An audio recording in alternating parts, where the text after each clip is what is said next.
So for the center portion here, I am going to add in a lot of back stitching because there's so much going on here with color and pattern.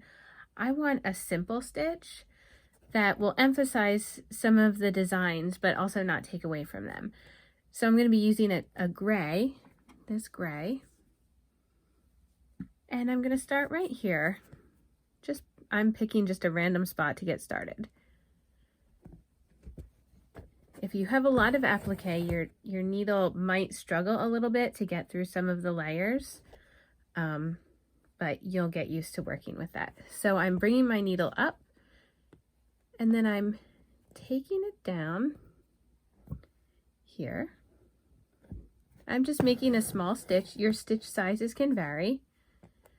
And then I'm going forward. Let's see. Right about there.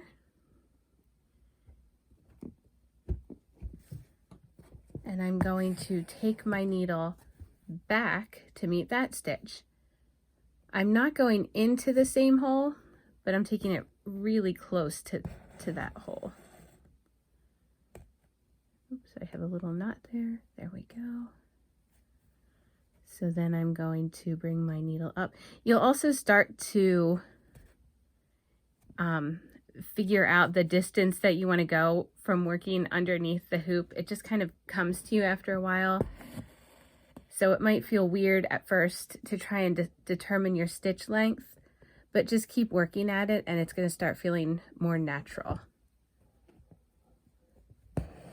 So I'm just going to keep stitching the back stitch around this butterfly or moth.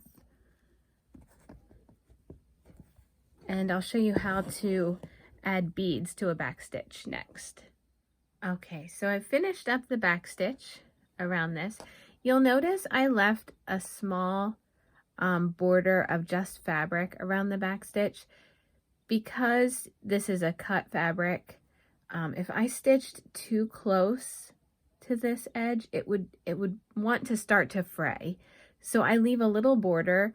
You don't have to worry about the fabric coming off of this color wheel because you have an adhesive on the back, but also you have stitches around it.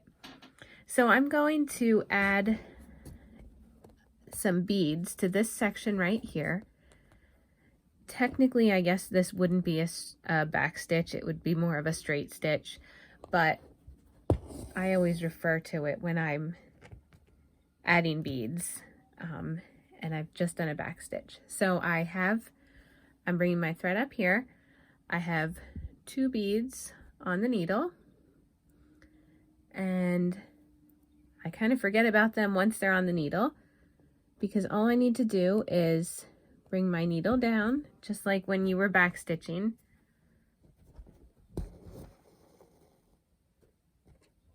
And then I have my 2 beads there. So I'm going to add another little section of beads right here.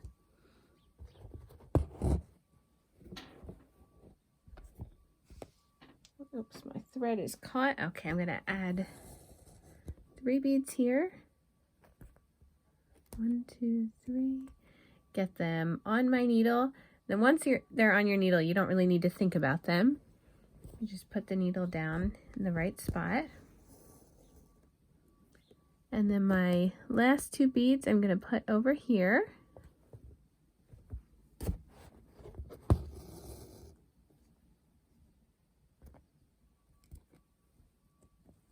Right there.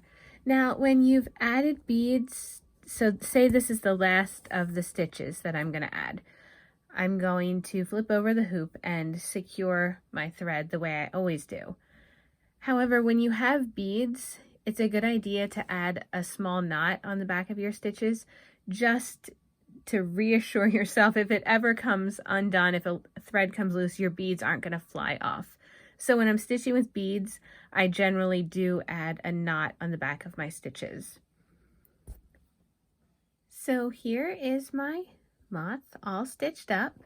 You can see I added a lot of beads, and this is all back stitched around the edge. One thing to note about beads, I like to always test to make sure that my beads I'm going to grab a bead here, that my beads can pass through the eye of the needle before I start stitching. It can be really frustrating to get your thread and needle, your needle all threaded up, and then put some beads on and get ready to stitch and realize that, oh, the beads don't pass through the eye of the needle. So always verify that before you start working with beads.